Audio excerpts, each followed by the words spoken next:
Although settings are mostly personal preference, having good settings that fit you and your playstyle is going to make the game so much easier. So, let's get right into it.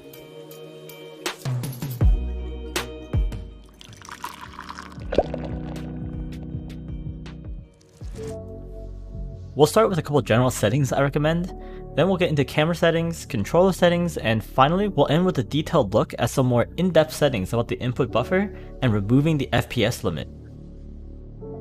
I think no matter what camera settings you have, you'll want to turn camera shake off. And then I like to bring your attention to this nameplate scale. By default it's at 100%, but personally I like to crank this up to at least 150 to 200. It makes it easier to see your teammates for passing plays and opponents behind the ball when you're performing a dribble, so that you can know when to flick or make a move on the ball. One setting you should definitely turn on is hitting that subscribe button with the notification bell on.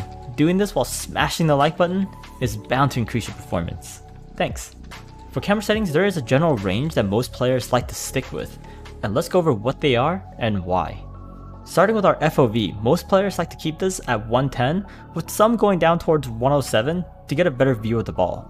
Then we have our distance and height. These two work hand in hand, with distance affecting how far the car is away from the camera, and height affecting how high the camera is. When it comes to these two, I highly recommend looking at some of the pro settings and trying out theirs, with some minor adjustments. For example, when I started the game, I really liked squishy settings, but I would bump the distance and height up just a tiny bit, because if you're new to the game, you don't have the same game sense an experienced player might have to know where everything is or what's going on through game sense alone. So bumping up the height and distance from a pro's settings, just 1 or 2 ticks, can be really helpful in getting you more information. Stiffness is a tricky one. It affects how much your camera is allowed to move out of position. It can actually heavily affect what distance you should be running, because the lower the stiffness, the further away your camera is allowed to go when you're moving quickly. So if you have a lower stiffness, then you can also have a lower distance, since the camera will go out further as you speed up anyways. The higher the stiffness, the less the camera is allowed to move away from the center of your car. Personally, I found higher stiffness better for car control, making things like dribbling easier, but lowering the stiffness allows the camera to focus more on the ball and your surroundings. So personally, I switch back and forth between 0.45 and 0.7. Finally, we have our angle. This one highly depends on all the previous settings, because you don't want a lower angle if your camera is too close to the ball. So for example, with a low distance and a high stiffness, your camera is going to stick close to the ball, so you'll have a hard time seeing over it if your angle is too low. But if you play a high distance and a medium to low stiffness, then you should have no problem moving the angle down to about -3. The lower the angle, the better view of the ball you get. So you really want to try to find a balanced angle that lets you see the interaction between you and the ball clearly without losing too much sight of your surroundings. The remaining settings are less important and very much personal preference. It just refers to how quickly you're going to switch between ball cam and car cam and how much your right stick moves the camera. I hope with this quick guide you'll be able to find settings that help maximize your playstyle, and if you're interested in my settings, I'll keep them updated in the description below. For our controller settings, we'll start with our sensitivity and dead zones. With the sensitivity, this is a multiplier for your controller input, with the range going between -1 to 1. For example, if your joystick is halfway at 0.5 and your sensitivity is at 1, then following the equation, the game will recognize your input as halfway at 0.5. But if your sensitivity is at 2, for example, then moving your stick even halfway will result in a full input of 1, making the game think that you've pushed your stick all the way already. I find the most common range for this is anywhere between 1.2 to 1.5 for both the steering and aerial sensitivity. Dead zones refer to how far the stick must move before it actually affects a change in the input direction. For the controller dead zone, if you like a more rigid control over your car, or if the controller has a bit of stick drift, you'll want to stay near the upper end of the average. While having a lower dead zone might be more difficult for you to control, it'll provide better feedback. The dodge dead zone refers to how far the stick must be pressed before the dodge is registered. For example, if your dodge dead zone is at 0.8, then anything less than this will be registered as a double jump instead of a dodge. This setting is really dependent on how quickly your controller moves the stick back to a neutral position. On older controllers where the stick doesn't move as quickly, I like to set this to a higher value to prevent unwanted backflips. The default binds aren't super great, so there are a couple changes I highly recommend. Starting with our scoreboard. It takes up one of the shoulder buttons, which is a huge waste, so I typically like moving this to the select button. Freeing up the left bumper or L1, most players like to move air roll to this. That way we can actually free up one of our main face buttons by binding power slide to this as well, since you'll physically never have to press power slide and arrow at the same time. Also, moving power slide to a shoulder button makes it so much easier to boost while drifting. And finally, with the face button freed up, I highly recommend binding one of the directional arrow buttons to this instead.